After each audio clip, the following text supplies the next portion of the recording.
అష్ఫకుల్లా ఖాన్ గారి మరి ఆయన వర్ధంతి సందర్భంగా, అలానే రామ్ ప్రసాద్ బిస్మిల్ వారి వర్ధంతి సందర్భంగా 2 నిమిషాలు మౌనం పాటించారు.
Thank you.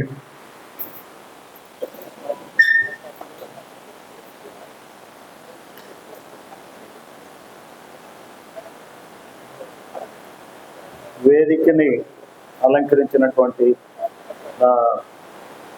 పూర్వ సహచరులు, national SP retired Jafar Khan గారు, నా మిత్రుడు, నా సహచరుడు, నాతో పాటు నా classmate, state bank of India ఏజిఎంగా చేసి రిటైర్ అయినటువంటి తులసిదాస్ గారు, మరి ఈ ప్రాంత కార్పొరేటర్, యువకుడు, మరి విద్యావంతుడు. నేను ఎక్స్పెక్ట్ చేయాలి, ఆయన విద్యార్థులు చూసి నేనే ఆశ్చర్యపోయాను. సాదిక్ భాయ్, అలానే ప్రొఫెసర్ పాల్ గారు, లక్ష్మి గారు, తర్వాత జనాబ్ మునీర్ గారు, అలాగే అస్లాం ఖాన్ గారు,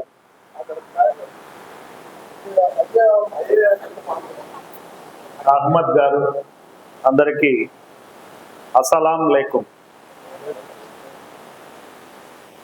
ఈరోజు మనం ఇక్కడ విశాఖపట్నంలో ఓల్డ్ టౌన్లో కలవటం నాకు చాలా ఆనందం ఉంది. ఇంతకుముందు ఇక్కడ పోలీస్ కమిషనర్గా చేసినప్పుడు మన రంజాన్ వేడుకల్లో మనం కలుస్తూ ఉండే.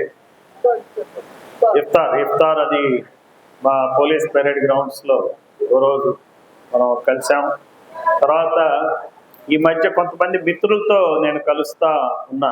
అమీర్ బాయ్ కానీ ఇతర మిత్రులు చాలామంది వచ్చి కలుస్తూ ఉంటే మా పార్టీ ఆఫీస్లో. ఆ తర్వాత నేరుగా ఈరోజు ఈ ప్రాంతానికి కలవటం అనేది నాకు చాలా ఆనందంగా ఉంది. ముఖ్యంగా నాకు మన కార్పొరేటర్ సాదిక్ భాయ్ చెప్పిన మాటలు వింటే నాకు చాలా ఆనందం.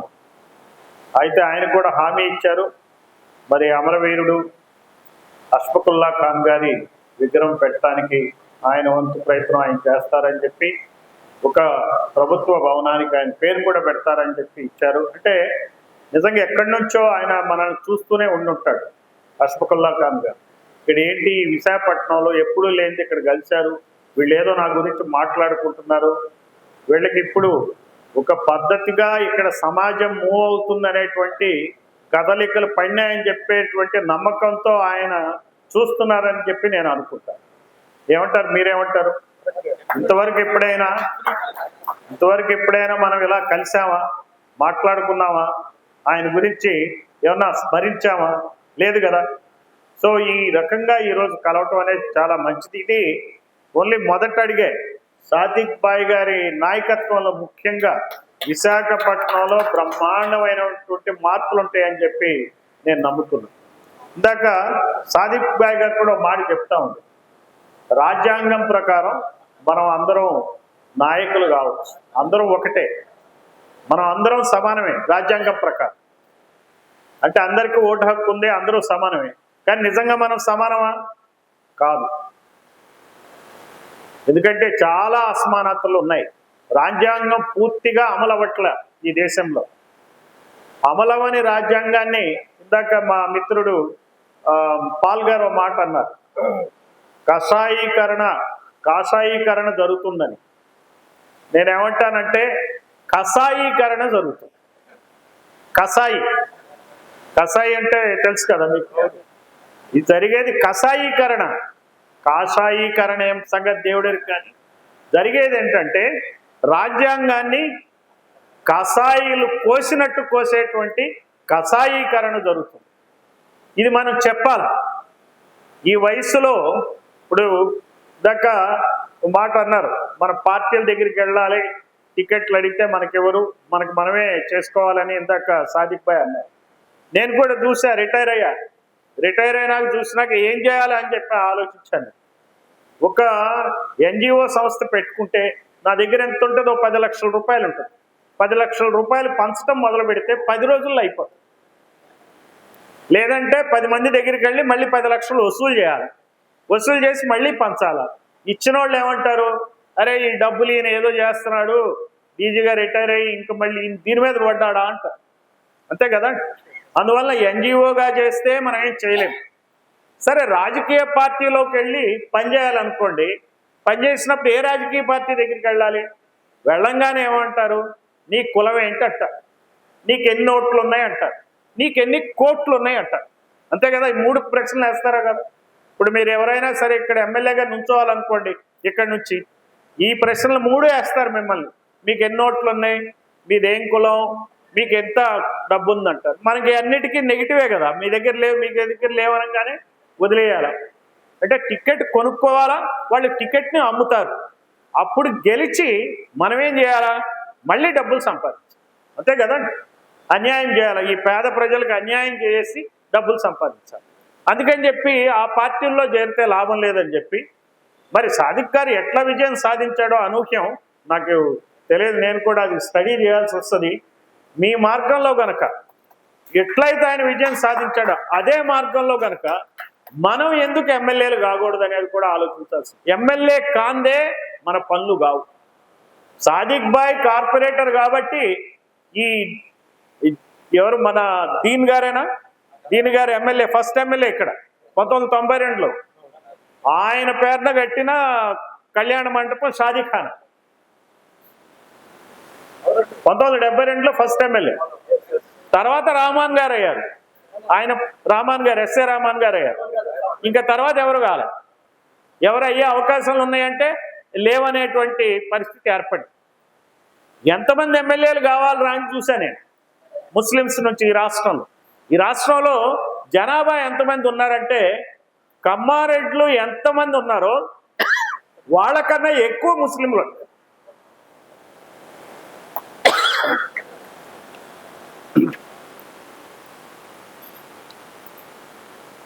కమ్మారెడ్లు ఎంతమంది ఉన్నారో వాళ్ళకన్నా ఎక్కువ ముస్లింలు ఉన్నారు. ముస్లింల ఎమ్మెల్యేలు ఎంతమంది ఉన్నారు ఈ రోజున ఈ రాష్ట్రంలో? 3. మరి కమ్మలు ఎంతమంది ఉన్నారు? 35 మంది. రెడ్లు ఎంతమంది ఉన్నారు? 32 మంది. వాళ్ళిద్దరూ కలిపి 67 మంది ఉంటే కమ్మారెడ్ల జనాభా కన్నా ఎక్కువ ఉన్న ముస్లింలు ఉన్నది 3. ఇది కదా మనం తెలుసుకోవాలి. మనకి రాజ్యాంగం ఎప్పుడు ఇంప్లిమెంట్ అవుద్ది? ఈ సెక్యులర్ రాజ్యాంగంగా ఎప్పుడు నిలబడుద్ది? ఈ రాజ్యాంగాన్ని టచ్ చేయాలంటే ఎప్పుడు భయపడతారు? మన జనాభాకి తగిన విధంగా మనం ఎమ్మెల్యేలు ఉండాలి. దాదాపుగా 12 మంది ఎమ్మెల్యేలు ఉండాలి ఈ రాష్ట్రం. మీరు తమిళనాడుకి వెళ్ళి చూడండి. తమిళనాడు ముస్లిం మున్నేట్ర కళగమని ఒక ఆయన పార్టీ పెట్టాడు. ఓన్లీ ముస్లిమ్సే.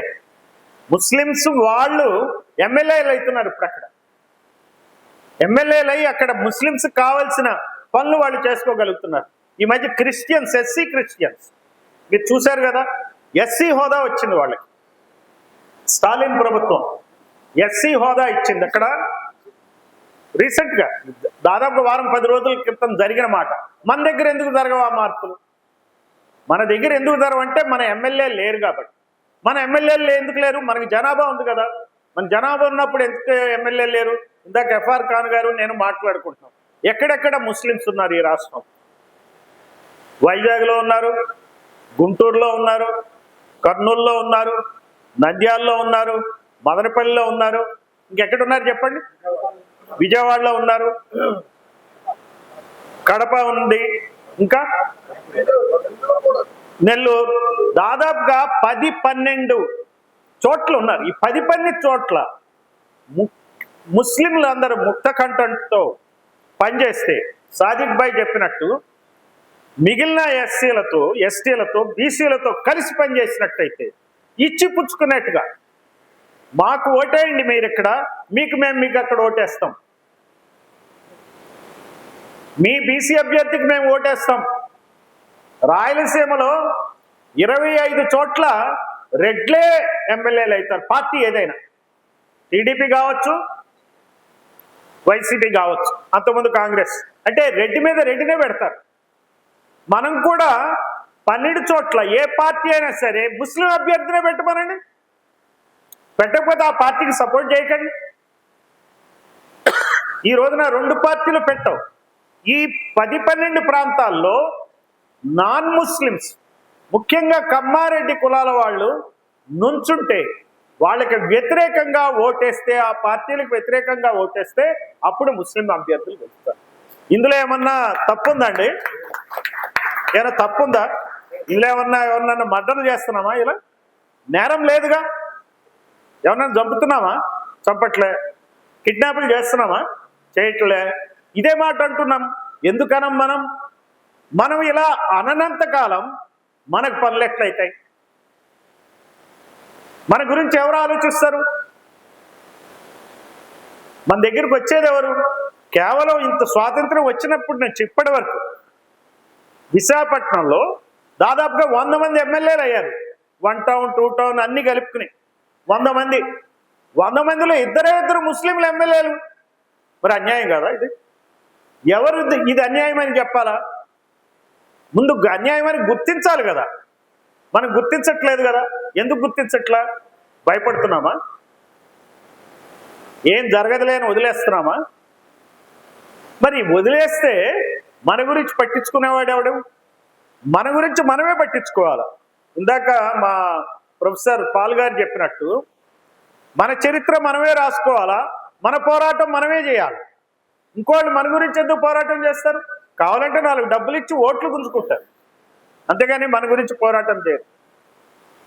ఈ రోజున మనం ఆ దృష్టితో మనం ఆలోచిస్తేనే అష్ఫాకుల్లా ఖాన్ గారు ఆ రోజున బలిదానం చేసిన దానికి మనం కూడా మన వర్గాల కోసం, బీసీ, ఎస్సీ, ఎస్టీ, ముస్లిం, క్రిస్టియన్ వర్గాల కోసం మనం పనిచేస్తేనే వాళ్ళ బలిదానానికి ఒక అర్థం ఉంటుంది. లేకపోతే ఎందుకండి? వాళ్ళు ఎందుకు బలిదానం చేయాలా? బ్రిటిష్ వాళ్ళ నుంచి స్వాతంత్రం ఎందుకు తేవాలా? వాళ్ళ పాలనలోనే ఉండొచ్చుగా. మన ప్రభుత్వాలను ఎందుకు ఏర్పరచుకోవాలా? మన ప్రభుత్వాలను ఏర్పరచుకుని మనం ఈ పెద్ద కులాలకి ఎందుకు ప్రభుత్వాలను అప్పచెప్పాలా? అప్పుడు వీళ్ళకి బ్రిటిష్ వాళ్ళకి తేడా ఏంటండి నాకు చెప్పండి. బ్రిటిష్ వాడు వెళ్తే ఏంటి, మొఘళ్ళు వెళ్తే ఏంటి, హిందూ రాజులు వెళ్తే ఏంటి, వీళ్ళు వెళ్తే ఏంటి? ఏంటి డిఫరెన్స్ నాకు చెప్పండి. ఏమైనా డిఫరెన్స్ ఉందా? హిందూ రాజులు వెళ్ళినప్పుడు దానికి, ఆ తర్వాత మొఘల్స్ వచ్చి వెళ్ళిన దానికి, తర్వాత బ్రిటిష్ వాళ్ళు వచ్చి వెళ్ళిన దానికి, ఈ నల్లదొరలు వచ్చిన వెళ్ళిన దానికి ఏంది తేడా నాకు చెప్పండి. తేడా ఏముంది? మార్కెట్ వలన మనం డెవలప్ అవుతున్నాం. మార్కెట్ ఎకానమీ ఇది. ఈ డెవలప్మెంట్ అంతా ఈ పెద్ద పెద్ద ధనికులు, ఇండస్ట్రియలిస్టులు కలిపి వాడు చేసే డెవలప్మెంట్ ఇది. వాళ్ళ కోసం చేస్తున్న డెవలప్మెంట్, మన కోసం కాదు. మన కోసం విశాఖ స్టీల్ ప్లాంట్ పెట్టుకున్నాం. ఈ రోజున ఆ విశాఖ స్టీల్ ప్లాంట్ని అదానీలకు అమ్మటానికి తయారైపోయింది ప్రభుత్వం, కేంద్ర ప్రభుత్వం కానీ రాష్ట్ర ప్రభుత్వం కానీ. ఎవరికి అమ్ముతుందండి? అదాని. అంతే, ధనికుల కోసమే కదా అది, మన కోసం కాదు. ఈ ప్రభుత్వాలు మన కోసం ఉన్నాయా?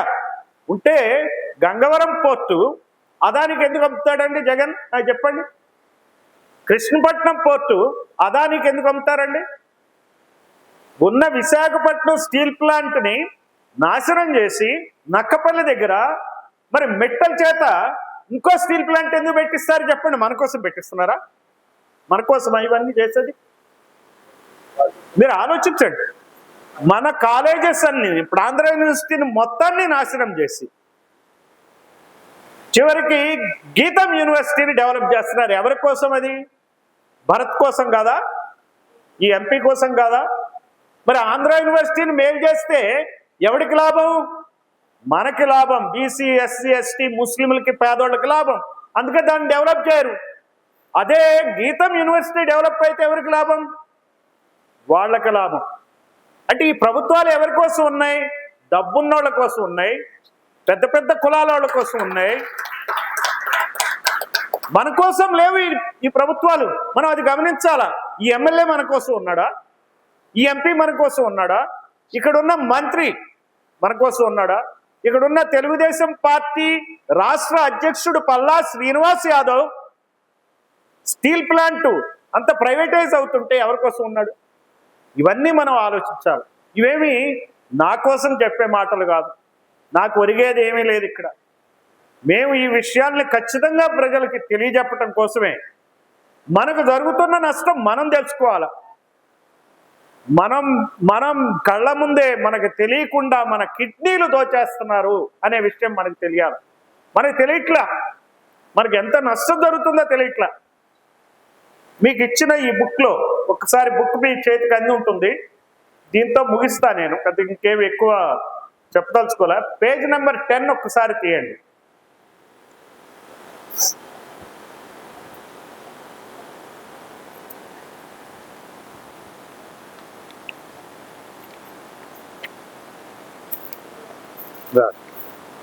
పేజ్ నెంబర్ 10లో ఇది జగన్ హయాంలో ఒక సర్వే జరిగింది. ఆ సర్వే కాపీ మనకు వచ్చింది. ఆయన బయట పెట్టల, దాచుకున్నాడు.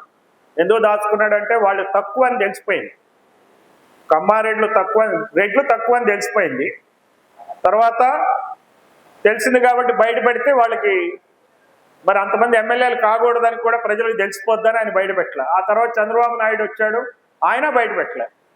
ఇప్పుడు కులగణన గురించి ఆయన మాట్లాడలే. బీసీలకు 34% రిజర్వేషన్ ఇస్తా అన్నాడు స్థానిక సంస్థల్లో, ఆయన మాట్లాడలే. మాట్లాడితే బీసీలు అంటే బీసీఈతో సహా వస్తాయి రిజర్వేషన్ కదా, కానివ్వటానికి వాళ్ళకి ఇష్టం లే. సో ఇందులో మీరు చూస్తే ముస్లిమ్స్ 7.81% ఉంది. ఎంతమంది ఎమ్మెల్యేలు అవ్వాలా? స్వాతంత్రం వచ్చినప్పటి నుంచి ఇప్పటి వరకు 227 మంది కావాలా. కానీ ఎంతమంది అయ్యారు? 54 మంది అయ్యారు. అదే మీకు పైన రెడ్లు చూడండి, 4.82. ఎంతమంది అయ్యారు ఎమ్మెల్యేలు? 658 మంది. ఎంతమంది అవ్వాలా? 140. కమ్మలు 331, 3% ఉన్నారు. కానీ వాళ్ళు అయ్యింది 96 మంది అవ్వాలా, కానీ అయ్యింది 453 మంది అయ్యారు. అంటే నేను అనేది ఏంటంటే ఎంత అన్యాయం జరుగుతుందో బీసీలకు కానీ ముస్లింలకు కానీ తెలుసుకోవాల్సిన అంశం. ఎస్సీ ఎస్టీలకి అంబేద్కర్ పుణ్యమాని జనాభా దాబాషాలో రిజర్వేషన్స్ వచ్చినాయి. బ్రిటిష్ వాళ్ళు 10-15 సంవత్సరాలు ఉంటే జనాభా దామాషా పద్ధతిలో అందరికీ సీట్లు ఇచ్చేవాళ్ళు. గొడవ ఉండేది కాదు మనకి. అన్ని కులాల నుంచి కూడా ఎమ్మెల్యేలు అయ్యేవాళ్ళు. అదంటే ఏమన్నా బాధపడతారు కానీ అది నిజం. నిజాలు ఎప్పుడు కటుగానే ఉంటాయి. పోయినందువల్ల నష్టం. వాళ్ళు ఎందుకు ఇస్తారు బ్రిటిష్ వాళ్ళు? వాళ్ళు ఎక్కువ రోజులు ఏలుకోవాలంటే మనల్ని అందరినీ సంతృప్తి పరచడానికి ఇస్తారు. వాళ్ళు దోచుకోవటానికైనా ఇచ్చేవాడు. ఇప్పుడు ఏంటంటే ఇవ్వకుండానే దోచుకునే పరిస్థితి ఉంది కదా వీళ్ళకి, అందుకే ఇవ్వట్లే. ఇప్పటికైనా మనం ప్రశ్నించాల్సిన అవసరం. వీళ్ళు మనోళ్ళే అని వదిలేస్తున్నాం. మనోళ్ళు మనకి న్యాయం చేస్తారు, బ్రిటిష్ వాళ్ళు పోయారు మనకు న్యాయం చేస్తారని అనుకుంటే వాళ్ళు మనకు న్యాయం చేయట్లేదు అనే దాన్ని మనం మర్చిపోతున్నాం. ప్రతి 5 సంవత్సరాలకు ఒకసారి ఉన్న పార్టీని తీసి ఇంకో పార్టీని గెలిపిస్తూ బాగుపడుతున్నామని చెప్పే భ్రమల్లో ఉన్నాం. అది తెలుసుకోవాలి. మనకి ఇంత అన్యాయం జరిగింది. 2902 మంది ఎమ్మెల్యేలు అయితే ముస్లింలు అయింది కేవలం 54 మంది. సో ఈ దృష్టితో ఈ పుస్తకంలో ఇంకా చాలా డీటెయిల్స్ ఉన్నాయి. నేనేమని మీకు నా విజ్ఞప్తి ఏంటంటే కొంచెం ఒకసారి దీన్ని స్టడీ చేయండి. స్టడీ చేసి ఈ మెసేజ్ వెళ్ళాల, అందరికీ తెలియజెప్పాల. తెలియజెప్పి మనకు జరుగుతున్న అన్యాయం, ముఖ్యంగా యూత్ తెలుసుకోవాలి. యూత్ కనుక తలుచుకుంటే ఎన్ని మార్పులన్నా వస్తాయి ఈ దేశంలో. నేపాల్లో చూసాం, జన్జీ యూత్ ఏం కావాలంటే చేయగలిగింది. మనం ఆ దృష్టితో ముందుకెళ్ళాలా. మనం గనుక ఏ రోజు ఆ రోజు ఏదో ఈ రోజు బిర్యానీ దొరికిందా లేదా, ఆదివారం పడుకున్నామా లేదా, ఏదో కూలి దొరికిందా లేదా, సరే పిల్లోడు ఏదో చదువుకుంటున్నాళ్లే అని గనక మనం వదిలేస్తే అష్ఫాకుల్లా ఖాన్ ఏవైతే త్యాగాలు చేశారో ఆ త్యాగాలు నిరర్థకం అవుతాయి, నీరుగారిపోతాయి. అది మాత్రం గుర్తుపెట్టుకోవాలి. రోజు ఆయన ఫోటో పెట్టుకుని, ఫోటోని చూసి, ఇది విగ్రహారాధన అని నేను అన్నగాని గుర్తు పెట్టుకోవటానికి ఏదో గుర్తుండాలా మనకి. గుర్తు లేకుండా ఎట్లా చెప్పండి. ఒక గుర్తు పెట్టుకుని ఆయన్ని స్మరిస్తూ ఆయన దారిలో మనం నడుద్దాం, మనం అందరం కలిసి పనిచేద్దాం. నా జీవితాశయం ఏంటంటే ఇందాక పాల్ గారు చెప్పినట్టు ఈ వర్గాలకి రాజ్యాధికారం వచ్చే వరకు నేను నల్ల చొక్కా మాత్రం వదలను. రెండోది మీరు ఉద్యమ రూపంలో గనక పనిచేయాలంటే ఎక్కడన్నా ఉండండి, ఏమన్నా చేయండి, నల్ల చొక్కా వేసుకుని కనపడండి. ఖచ్చితంగా మన నిరసనని తెలియజేయాలి. ఈ వ్యవస్థ మీద యుద్ధాలు చేయక్కర్లా, చంపక్కర్లా, తిట్టక్కర్లా, సోషల్ మీడియాలో ఏవేవో పోస్టులు పెట్టక్కర్లా, నల్ల చొక్కాలు వేసుకుని కనపడండి. ఈ రాష్ట్ర ప్రభుత్వం కానీ కేంద్ర ప్రభుత్వం కానీ కళ్ళు తెరిస్తే అందులో డౌటే లేదు, వాళ్ళు అనునిత్యం సర్వే చేసుకుంటారు. గెలుస్తాం ఓడతామా, గెలుస్తాం ఓడతాం. ఎందుకంటే మన దగ్గర ఇద్దరు సీఎం అభ్యర్థులు ఉన్నారు, ఒకళ్ళు జగన్, ఇంకోళ్ళు బాబు. రోజు సర్వేలు చేసుకుంటారు వాళ్ళు. జగన్ ఏమనుకుంటాడు తెలుసా, ఓ ఈ వ్యతిరేకత వచ్చేసింది చంద్రబాబు మీద, మనమే వస్తున్నామని చెప్తా ఉంటాడు. చెప్తున్నారా లేదా? బయట చెప్తున్నారు కదా. వాళ్ళు సర్వే చేసుకుంటారు, చెప్తాడు కానీ అది నమ్మకుండా సర్వేలు చేసుకుంటూ ఉంటాడు. సర్వేలు చేసుకున్నప్పుడు నల్ల చొక్కాల ఉద్యమం మొదలైందిరా అని మీరు పెట్టండి, ఆయన కూడా నల్ల చొక్కా వేసి ఎప్పుడైతే నల్ల చొక్కాల తిరిగారు, మీరు తెలంగాణ ఉద్యమం చూశారు కదా, ఏ పార్టీలో ఉన్నా అందరూ జై తెలంగాణ అన్నారు. దాంతో కేంద్ర ప్రభుత్వం దిగొచ్చి తెలంగాణ ఇవ్వాల్సి తప్పలే. అలానే మన నల్ల చొక్కాల ఉద్యమంతో జనాభా దామాషా పద్ధతిలో మనకి చట్టసభల్లో ముస్లింలకి రిజర్వేషన్లు ఇవ్వాలా, బీసీలకు ఇవ్వాలా, ఎస్సీ ఎస్టీలతో పాటు మనకి రిజర్వేషన్లు వచ్చినాడు. బీసీ ఎస్సీ ఎస్టీలకు కూడా మన బలంతో రాజ్యాధికారం మనకు కావాల్సింది మనం చేసుకుంటాం, మన మెజారిటీ అవుతాం. లేకపోతే ఎస్సీ ఎస్టీలు రిజర్వేషన్లు ఉన్నప్పటికీ ఇంకా వాళ్ళు మైనారిటీయే, పని చేయించుకోలేని పరిస్థితుల్లో ఉన్నారు. ఒకే మాట అడుగుతాం మిమ్మల్ని. కృష్ణప్రసాద్ అని ఐపీఎస్ ఆఫీసర్ డీజీగా చేసి రిటైర్ అయ్యారు. ఆయన మరి బాపట్ల ఎంపీ. ఆయనకి ఎక్కువ విలువ ఉంటుందా? ఇక్కడ భరత్ ఎంపీ, బాలకృష్ణ అల్లుడు, లోకేష్ తోడల్లుడు, అతనికి ఎక్కువ విలువ నాకు చెప్పండి. ఎస్సీ ఎమ్మెల్యేకి ఉంటుందా, కమ్ ఎంపీకి ఉంటుందా, రెడ్ ఎంపీకి ఉంటుందా నాకు చెప్పండి. మనం కూడా ఏం చేస్తాం, మనకి ఏదైనా పనులు ఉంటే ఎవరి దగ్గరికి వెళ్తాం, ఎవరు పని చేస్తారో వాళ్ళ దగ్గరికి వెళ్తాం. అందువల్ల ఎస్సీలు ఎంపీలైనా ఎమ్మెల్యేలైనా మిగిలిన వాళ్ళు జలసీ వద్దండి. ఎస్టీలు ఎంపీలు అయ్యారు, ఎమ్మెల్యేలైనా జలసీ వద్దు. వాళ్ళు ఏం చేయలేకపోతున్నారు, వాళ్ళకి మనం కూడా ఎంపీలు ఎమ్మెల్యేలు అయితే, బీసీలు ముస్లింలు అయితేనే వాళ్ళకి బలం. అప్పుడు ఎంపీల బలం పెరుగుతుంది. పెరిగినప్పుడే మనకు కావలసిన నిర్ణయాలు ఈ ప్రభుత్వాలు తీసుకుంటాయి. దాని గురించి మనం యాజిటేషన్లే చేయక్కరా, ఇంటి దగ్గర ఉంటే చాలు మీకు పనులు అవుతాయి. Thank you very much.